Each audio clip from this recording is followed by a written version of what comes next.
Il était une fois une histoire que tu croyais éternelle. Deux âmes liées, comme si rien ne pouvait briser ce lien. Mais un jour, tout s'effondre. Le silence devient assourdissant. Chaque coin de la maison murmure des souvenirs.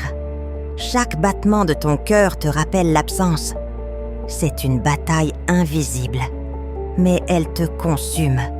Un combat que tu ne voulais pas livrer. Tu te demandes si la douleur s'arrêtera un jour, si tu pourras recommencer. Mais ce que tu ne sais pas encore, c'est que dans cette nuit, il y a une lumière, une force qui sommeille en toi, prête à s'éveiller. Ce n'est pas la fin de ton histoire, mais le début d'une renaissance. La fin d'une relation amoureuse est souvent comparée à un deuil. Lorsqu'on est amoureux, le cerveau libère des hormones telles que l'ocytocine et la dopamine qui créent des sensations de plaisir et d'attachement. Quand cette relation se termine, ces hormones diminuent drastiquement, provoquant un véritable manque similaire à celui observé dans les addictions. Dans cette vidéo, je vais te partager quelques astuces qui vont te permettre de réussir à surmonter une rupture. C'était vraiment, je pense, une vidéo super importante que je voulais réaliser parce que avec celle que j'ai connue, moi ça m'avait totalement dévasté. Alors forcément c'est un peu subjectif parce que la rupture et la relation, elle est unique à chacun. On la gère tous d'une manière différente, mais j'espère qu'avec tous ces conseils ça pourra vraiment t'aider à la surmonter.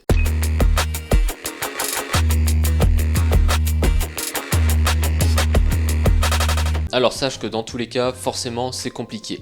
Même si je vais donner des conseils qui vont t'aider à la surmonter, dans les débuts tu vas avoir l'impression que le monde s'écroule, que tu ne vas pas pouvoir faire ta vie sans elle ou sans lui, mais c'est une réaction tout à fait normale. Petit truc aussi avant de commencer à t'expliquer tous ces conseils, moi il y a un point aussi que j'ai surtout remarqué par rapport aux ruptures, c'est qu'on a l'impression que l'autre personne, une fois qu'elle nous a quittés, on dirait qu'elle refait sa vie tout de suite, que pour elle la rupture a été super facile et finalement on se pose même des questions. Mais en fait, pour faire simple, en général, cette personne, elle a déjà fait sa rupture plusieurs mois auparavant. En fait, ça cogitait un petit peu dans son cerveau et puis au moment où elle a réussi à passer le cap, elle a décidé de te quitter et c'est pour ça que pour elle, c'est entre guillemets un peu plus facile à ce moment-là.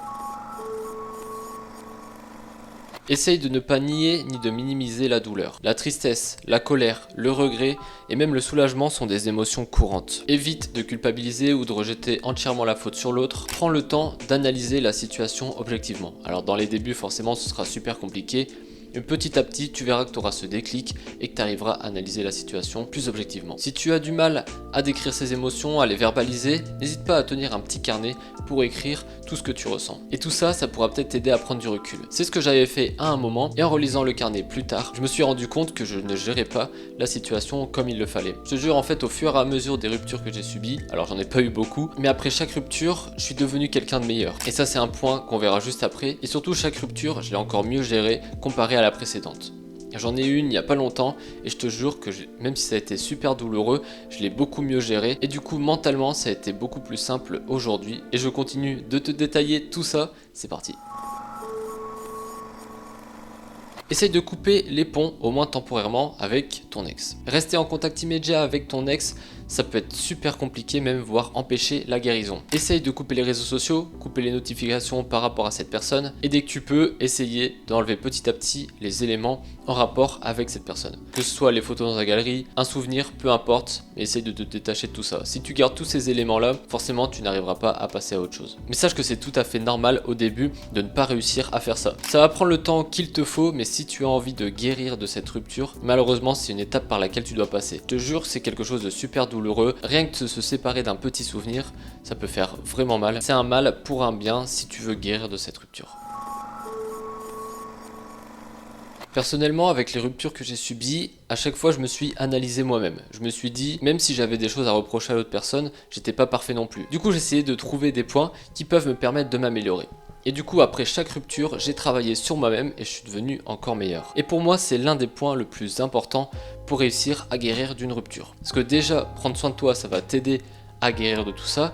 Et puis en plus, tu vas devenir encore meilleur. Ce que tu peux faire, c'est te mettre au sport ou alors t'investir encore plus dans le sport si tu en fais déjà. Continue à prendre soin de toi aussi au niveau de la nourriture, mange équilibré, mange ce qu'il te faut. Fais-toi une nouvelle coupe de cheveux. Ça, je te jure que ça aide beaucoup et c'est pour ça que je me suis coupé les cheveux. Reprends des passions que tu as peut-être négligées ou carrément arrêtées. Tu peux même aussi essayer de nouvelles choses. Forcément, avec une rupture qui peut être très douloureuse, on a tendance à plonger. On va se négliger, on va mal manger, on va arrêter le sport, on va mal dormir. Certains peuvent se plonger dans l'alcool et la drogue. Et ça amène à deux choses. Premièrement, si jamais tu as une chance de retourner avec ton ex, ce qui peut arriver, si tu plonges, tu es sûr que cette chance-là, tu ne l'auras pas. Alors qu'au contraire, si tu prends soin de toi, peut-être que tu auras la chance de retourner avec elle, on sait jamais. Deuxièmement, si tu plonges, ça va faire pire que mieux, tu vas rentrer dans une boucle infernale et ça ne doit pas du tout t'aider à guérir de cette rupture. Au contraire, tu vas continuer à plonger, à plonger et à plonger encore et encore. Et ça, c'est vraiment la pire des choses qui peut arriver après une rupture. L'un des derniers points que je voulais te parler, c'est d'essayer de trouver du soutien auprès de tes proches ou alors même auprès d'un professionnel. Pour ma dernière rupture, je sais que le lendemain, j'ai passé toute la journée avec ma maman. Ça m'a énormément aidé. Je lui ai parlé de tout, mais on a aussi fait des activités, des trucs tout bêtes comme regarder la télé, faire un puzzle, enfin bref. J'ai essayé de vraiment me sortir de ma bulle, faire même justement des choses que je ne faisais pas d'habitude, comme un puzzle, j'ai pas l'habitude d'en faire. Mais le fait d'en avoir parlé avec ma maman, ça m'a énormément aidé. Essaye de trouver un proche à qui tu as entièrement confiance, qui pourra t'écouter sans jugement et qui pourra aussi, pourquoi pas, te conseiller. Si jamais c'est trop compliqué pour toi, n'hésite pas à te tourner vers un professionnel. Que ce soit un ou une psychologue, ça fait toujours du bien de parler à un professionnel. C'est ce que j'avais fait avec mes anciennes ruptures et ça m'a aidé à comprendre certaines choses, à m'améliorer et surtout à remonter la pente.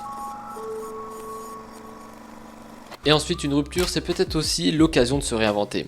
Fixe-toi des objectifs personnels ou professionnels qui te motivent. Lance-toi dans un projet qui te tient à cœur, apprends une nouvelle langue, reprends tes études, investis-toi dans une cause, élargis ton cercle social en participant à des activités ou va dans des clubs. Et surtout, le plus important, donne-toi du temps avant de recommencer une nouvelle relation. Il n'y a rien de pire qu'une relation pansement. Tu verras que ça fera du mal à l'autre personne, mais surtout ça te fera du mal à toi-même. Je sais qu'avec tous ces conseils-là que je t'ai donnés, ça va t'aider à surmonter la rupture. Mais je sais surtout qu'une rupture, c'est super douloureux et très compliqué pour remonter la pente. Tu verras au fur et à mesure, si tu t'habitues à faire tout ça, tu arriveras à mieux gérer ta rupture et du coup à moins en souffrir. Et voilà, si jamais tu as des questions ou d'autres conseils, n'hésite pas à les partager en commentaire. Je te remercie d'avoir suivi la vidéo. Salut tout le monde.